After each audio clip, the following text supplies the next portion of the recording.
"That's my medicine," the black teen pleaded. The flight attendant only smirked. Moments later, the girl's father stood, and within minutes, the entire flight would be grounded. The air inside the plane was cool, but her palms felt clammy. 17-year-old Aisha clutched her backpack, feeling the familiar weight of the small bottle inside. It wasn't optional, it was life-saving. As the passengers settled, a flight attendant moved briskly down the aisle, checking bags and trays. Her eyes landed on the small vial in Aisha's hand. Without asking, she plucked it from the girl's grip. "You can't have this out," she said sharply, dropping it into the trash. Aisha's heart lurched. "That's my prescription. I need it." The woman gave a curt shake of her head and walked away, leaving the bottle buried beneath crumpled napkins and paper cups. The people around her looked away. Not one voice rose to defend her. In seat 14B, just across the aisle, sat her father, Colonel David Morgan. His posture was calm, his eyes still. But inside, a storm was brewing. His daughter's life depended on that medication. And this was more than a misunderstanding. It was an abuse of authority he had seen far too many times before. David had spent 2 decades in uniform, leading rescue missions in disaster zones, airlifting civilians out of danger, bringing aid to people who had lost everything.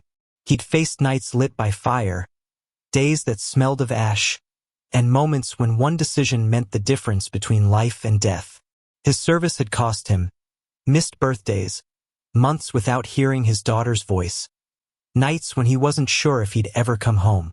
The one thing that kept him moving forward was the thought of returning to her, making up for all the years they'd lost. And now, on what was supposed to be a simple flight, someone had carelessly thrown away the medicine that kept her safe. The seatbelt light blinked overhead. The plane began its slow taxi toward the runway. David remained motionless. The attendant had no idea who she was dealing with.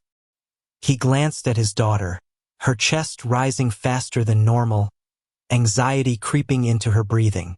His voice was steady when he spoke. "Stay calm, Aisha. You're okay."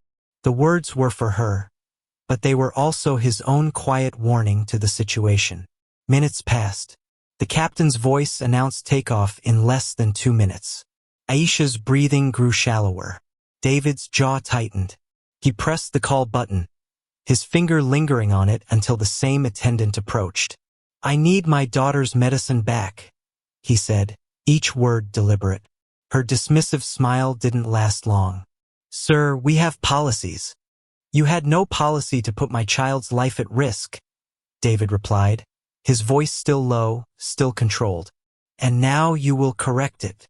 When she hesitated, David reached into his wallet.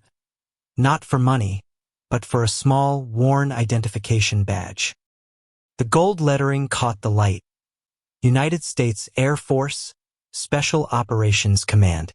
The attendant's face drained of color. "This plane isn't going anywhere until that medication is in my daughter's hand," David said, his eyes locked on hers.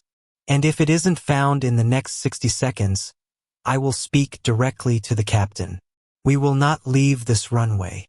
The captain was informed within moments. Engines slowed. The plane stopped moving. "Some things," David said, looking toward the rows of silent passengers, "are worth standing still for." And then, to the attendant as she returned with the bottle in shaking hands, "You protect the people in your care. That's the job." Aisha took the medicine, her breathing evening out. Around them, passengers who had been silent before now met David's gaze with nods of respect. The captain himself approached, offering an apology. The flight eventually took off, but the atmosphere had shifted.